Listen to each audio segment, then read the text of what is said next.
Hey, it's Jessie from Squeegee Ink and welcome back to Printer's Corner. Printer's Corner is where I answer 3 of your questions that you've given me on social media accounts, and I go into a little bit more detail in answering those for you in a video. In today's episode, we're going to be answering questions on fibrillation and how to prevent it. We're going to be talking about how to know whether your water-based ink is dried out or not, and whether transfers can ever be as durable as direct screen printed garments. If you want your questions answered like this, simply use hashtag Printers Corner on any of our social media accounts or even a DM, and I'll be sure to answer that for a future episode.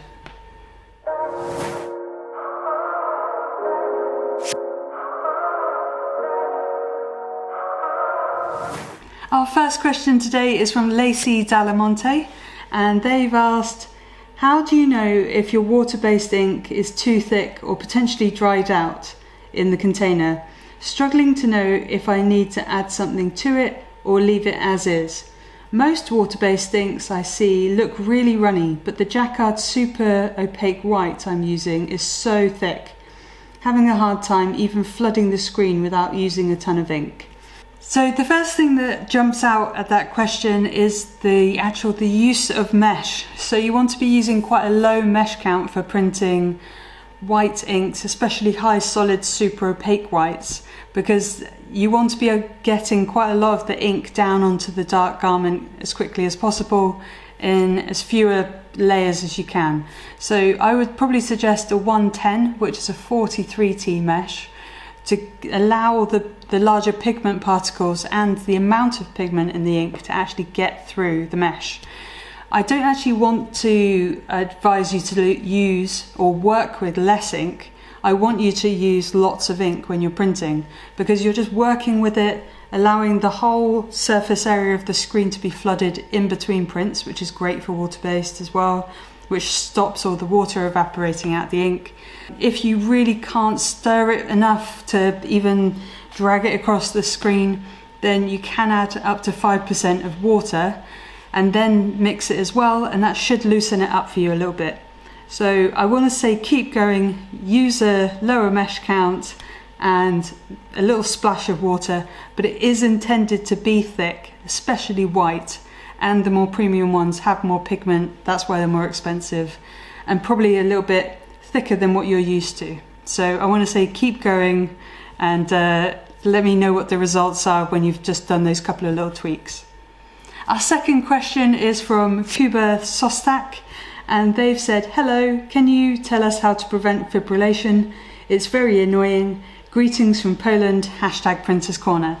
This is a very common question, especially with screen printers, and fibrillation is basically the effect where you can see fibers lifting and coming through the ink, and it also makes the ink look a little bit duller, but it's actually just the fibers coming in, and it's a little bit of a mess.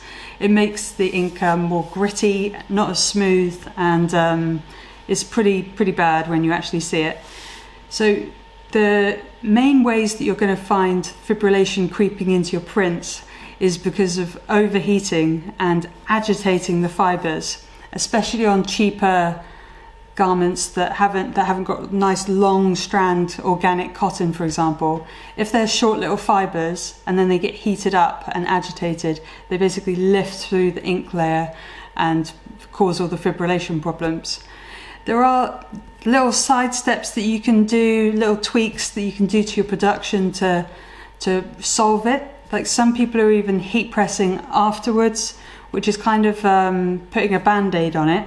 What you should really be thinking about is using the correct mesh for the ink that you're using, heating up the palettes before you print, and try and reduce the flashing time in between layers.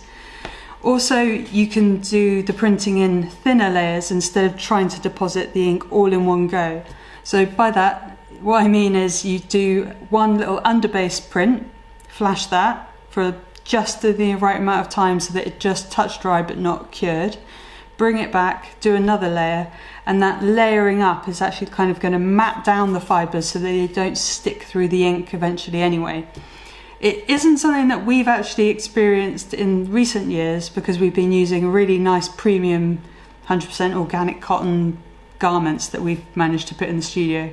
That's the biggest thing. The next one is heat management, and the third one is probably doing like thin layers of ink deposits. There are another couple if you need any more things to think about and to reduce fibrillation. That would be the tension on your screens needs to be nice and tight, because if you have a low tension mesh, then it can actually just peel off the ink. And when it's peeling off, it's actually lifting the ink and like sucking the fibers back up, which again, they point through the ink and make it look like a mess. So it's basically using good technique, not being sloppy, and you can't get away with anything when you're printing white onto dark garments. One last thing is that you don't tend to get fibrillation with water-based printing because you're driving the ink into the fibers. The ink isn't sitting on the surface of the garments. So you might even have more luck with water-based printing if it's really, really troublesome for you. Our third question today is from Jenny Marion, and they said, do you think traditional screen printing is superior than screen print transfers in terms of durability? My answer to that is that direct screen printing is always going to be more durable, because you're basically taking away all of the things about the adhesives and powders and having to put the right amount of pressure and heat down on the transfer to make it actually adhere to the garment. You can always tend to get like peeling up if you get any of those parts wrong, and I think it's another variable that's being thrown in. So I think direct screen print is going to be more durable if done correctly, and that's kind of why transfers haven't completely taken screen printing out of the market, because it is the superior method that the other ones are trying to emulate. That's my personal preference and my opinion. I still think there is a place for transfers, especially in things like neck labels and things like that, and unusual garments and placements. But I think you'll find a lot of screen printers agree with me, but it might be that we're a little bit biased.